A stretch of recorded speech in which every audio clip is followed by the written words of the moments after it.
Friends, मी गौरी महाजन बोलते तारेच्या आजच्या भागात तुमचं खूप खूप स्वागत। मित्रांनो, आजचा आपला पाहुणा आहे अभिनेता सुयश टिळक। सुयशशी आपण आज गप्पा मारणार आहोत। चला तर मग आपल्या पाहुण्याचं स्वागत करूया। सुयश, तुझं बोलते तारेमध्ये खूप खूप स्वागत। तुला आम्ही सिरियलच्या माध्यमातून, मालिकांच्या माध्यमातून अनेकदा पडद्यावर पाहिलंय, पण आता एका मोठ्या सिनेमाच्या माध्यमातून तू पहिल्यांदा प्रेक्षकांसमोर येतोस। तर पहिला प्रश्न हाच असणार आहे की तू स्वतः किती एक्साइटेड होतास या वेळेला आणि आता सिनेमा रिलीज झाल्यानंतर रिस्पॉन्स कसा मिळतोय? मी स्वतः खूप एक्साइटेड होतो दोन्ही गोष्टींना घेऊन, कारण कार्यदुरावा जस्ट बूम करत होती। म्हणजे नंबर 1च्या आसपास कुठेतरी आम्ही आहोत आणि त्याच वेळेला क्लासमेट्स रिलीज होणार होता आणि क्लासमेट्सकडनं खूप अपेक्षा होत्या आमच्या सगळ्यांच्या की फिल्म खूप एनर्जीनी भरलेली होती, आम्ही खूप मस्ती केली होती, पण ती सगळी आमच्यातली होती आणि ते ऑडियन्स तितकं रिसीव्ह करेल की नाही ही भीती होती, दागदुख होती आणि ते झालं।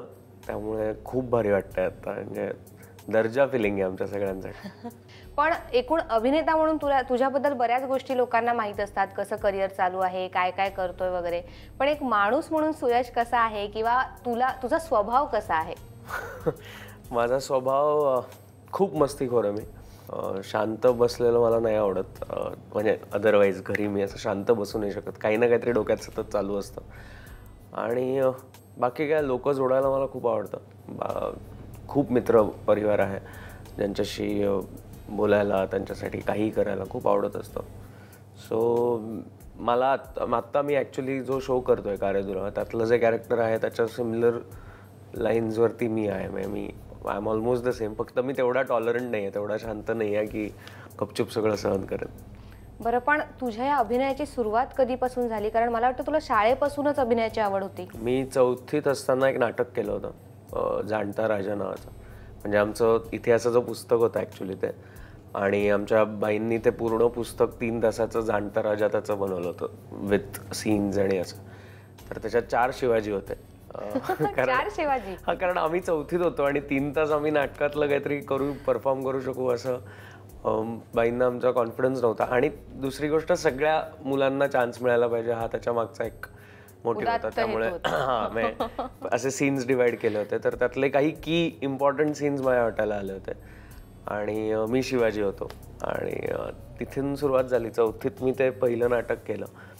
सो ते सगळं पाठांतर करणं, आमच्या शाळेचं एक खूप मोठं स्टेज होतं आणि असं ओपन ग्राउंडवर त्याचा परफॉर्मन्स होता आणि खूप खर्च केला होता। म्हणजे प्रॉपर फक्त घोडे बिडे खरे आणले नव्हते एवढंच, पण बाकी भरपूर खर्च केला होता। तो माझा प्रवास होता, ती सुरुवात होती म्हणायला हरकत नाही, कारण त्या नाटकानंतर मला एक खूप वेगळा कॉन्फिडन्स आणि एक स्टेजबद्दलचं प्रेम तयार झालं। कारण मी खूप घाबरायचो, मला स्टेजचं खूप फिअर होतं। मी स्टेजवर गेलो की मला समजायचं नाही काय करायचं आहे, शिवर व्हायचो आणि बाजूनही मला तेवढा कॉन्फिडन्स नसतो, पण ती भीती जाण्यासाठी ते नाटक खूप महत्त्वाचं होतं। आणि तिथून पुढे मला वाटतं आत्तापर्यंत त्या नाटकाने मला खूप दिलं किंवा नाटकाच्या प्रवासाने खूप दिलं। पण त्या नाटकाची सुद्धा काहीतरी गंमत आहे, आठवण आहे, कारण काहीतरी शिवाजीची दाढी वगैरे पडली होती तिथे। अफजल खानाचा वध करायचा होता मला आणि तुला हा किस्सा माहिती आहे, म्हणजे इंटरेस्टिंग आहे ॲक्च्युली। अफजल खानाचा वधाचा सीन होता आणि माझा एक मित्र होता ओमकार शाळीग्राम म्हणून, तो तेव्हा हेफ्टी होता आणि खूप दष्टपुष्ट होता आणि खूप एक्साइट झाला होता तो ते करायचं आहे म्हणून, कारण मी अफजल खान म्हटल्यावरती तो असा खूपच एक्साइट झाला होता आणि त्यांनी ठरवलं होतं काहीतरी चाबूक काम करायचं। आणि आमचा सीन सुरू झाला आणि ती मिठी मारतो आणि ती वाघनखं काढतो आणि तर तो इतका एक्साइट झाला होता, त्यांनी खरंच मला कडकडून मिठी मारली ती आणि ऑलमोस्ट माझा जीव गुदमरायला लागेल एवढं त्यांनी खरा अफजल खानाचा सीन केला तिथे।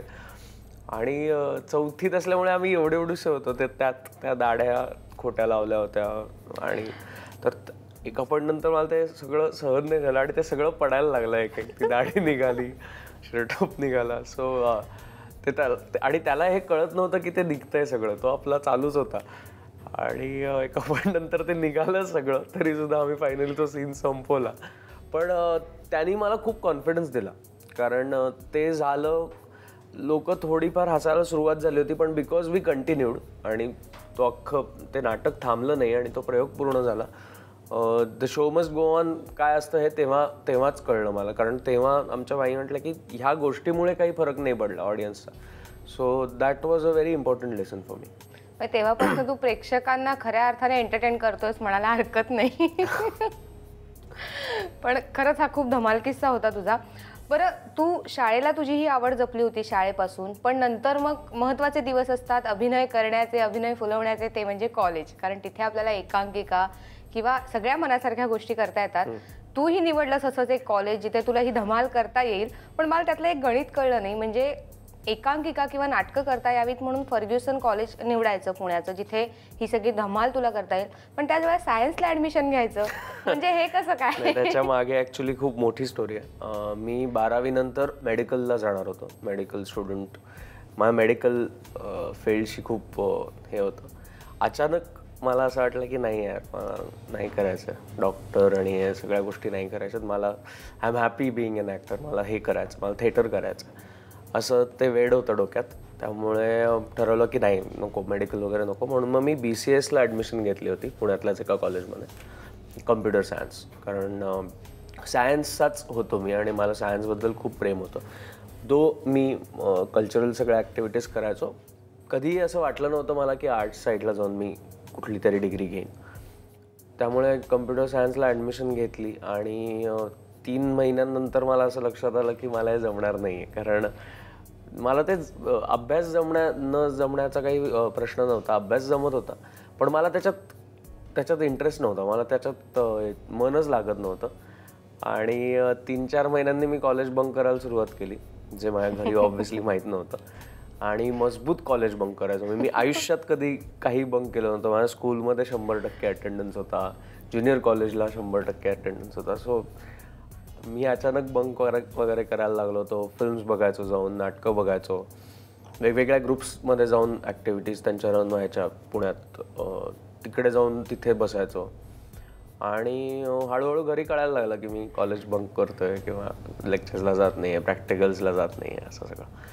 एका पण नंतर डिसिजन घेतला की नाही करायचं आहे मला हे सगळं. आणि तेव्हा घरी खूपच बेकार वातावरण होतं, कारण बाबा म्हणजे असं होतं की अरे तू एकदा म्हणतोस मेडिकल नाही करायचं, एकदा म्हणतोस कम्प्युटर सायन्स, हे काय करायचं, आता ॲडमिशन घेऊन ठेवले आपण, असं कसं. तर तेव्हा मी ठरवलं होतं की मला आर्ट्स करायचं आहे. तेव्हा मी म्हटलं की नाही, मग मी माझं हे करतो, मी 1 इयर ड्रॉप घेतो. कारण मला थिएटर करायचंच होतं काही झालं तरी, आणि मला ते इंटर कॉलेजिएट कॉम्पिटिशन्सचं एक खूप क्रेज आहे हे माहिती होतं, ते मी बघायचो. सो मला त्याच्यात पार्टिसिपेट करायचं होतं. आणि त्यासाठी बेस्ट कॉलेज पुण्यातलं कुठलं असेल तर मला असं वाटलं फर्ग्युसन होतं. कारण फर्ग्युसनची नाटकं मी बघितली होती, फर्ग्युसनची सगळी मुलं माझ्या ओळखीची होती, किंवा त्यांना मी बघून किंवा त्यांची इतर ग्रुप्सकडनं होणारी नाटकं मी बघायचो. सो फर्ग्युसनबद्दल एक अट्रॅक्शन होतं आणि म्हटलं की नाही, मग मी फर्ग्युसनमध्ये ॲडमिशन घेणार हे मी ठरवलं. पण बाबांचं काही, त्याला बाबा म्हटलं जे काही असेल ते तुझं बघ. मग फर्ग्युसनमध्ये मी जाऊन त्यांना म्हटलं की मला ॲडमिशन घ्यायची आहे. तर सर म्हटलं अरे असं कसं, तुझं एकीकडे ॲडमिशन झाली आहे ऑलरेडी वगैरे. ह्या सगळ्यात बाबांनी मला एकच ऑप्शन दिला होता की तुला काय करायचं ते तू कर आता. त्यांनी म्हणजे सोडून दिलं होतं मला तेव्हा. आणि तेव्हा ऑब्व्हियसली माझा फर्स्ट चॉईस होता की आर्ट्सला मी कुठल्या तरी सब्जेक्टसाठी एनरोल होईल. आणि मग लकीली मी ज्या कॉलेजमध्ये ॲडमिशन त्याच्या एक्झाम्स पण दिल्या नाही मी फर्स्ट इयरच्या. तिथे मी डिरेक्टली ॲप्लिकेशन दिलं की मी सोडतो आहे कॉलेज. मग इथे ॲडमिशन मला लकीली मिळाली स्पोर्ट्स कोटा थ्रू आणि कल्चरल कोटा थ्रू. आणि मग माझ्याकडनं त्यांनी ॲफिडेविट वगैरे लिहून घेतलं होतं की मी जितके वर्ष कॉलेजमध्ये आहे तितके वर्ष मी या गोष्टींमध्ये कंपल्सरी पार्टिसिपेट करणार स्पोर्ट्सच्या इव्हेंटसाठी. आणि ती ॲडमिशन झाली फायनली. आणि ज्या दिवशी ॲडमिशनचं एक फायनल प्रोसिजर होतं की सायन्स की आर्ट्स, तर तेव्हा मला सरांनी विचारलं की काय आहे तुझं. म्हटलं सर सायन्समध्ये मी घेईन ॲडमिशन. तर ते म्हटले अरे तुला हे सगळं करायचं म्हणून तू ॲडमिशन घेतोय, कसं करशील तू सायन्सचे प्रॅक्टिकल्स आणि लेक्चर्स. आणि म्हटलं नाही नाही, बाबांसाठी म्हणून मला सायन्स साईडमध्ये ॲडमिशन घ्यायचं. सो ॲक्च्युली त्यांच्यासाठी म्हणून सायन्स चूज केलं की चला निदान त्यांना तेवढं तरी समाधान राहू देत की सायन्स नाही सोडलं बाबांनी, असं ते एक डोक्यात होतं म्हणून. आणि एन्व्हायरमेंटल सायन्स मला खरंच खूप आवडतं, किंवा एन्व्हायरमेंटल सायन्सबद्दल मला खूप प्रेम होतं. त्यामुळे मग सायन्स घेतलं. मी आता तेच म्हणणार होते की पर्यावरणासाठी तू प्रचंड जागरूक असतोस, तू छोट्या छोट्या गोष्टींमधून तुझ्या संदेश देत असतोस की हे किती महत्त्वाचं आहे. तर थोडं त्याच्याविषयी सांग ना, म्हणजे तू ही आवड कशी जपतोस तुझी? मी असं म्हणणार नाही की मी खूप जागरूक असतो किंवा मी मुद्दामून त्यासाठी काहीतरी एक ॲक्टिव्हिटी रन करतो. मी माझ्या परीने मला जेवढं माझ्यासाठी करता येईल तेवढं करतो.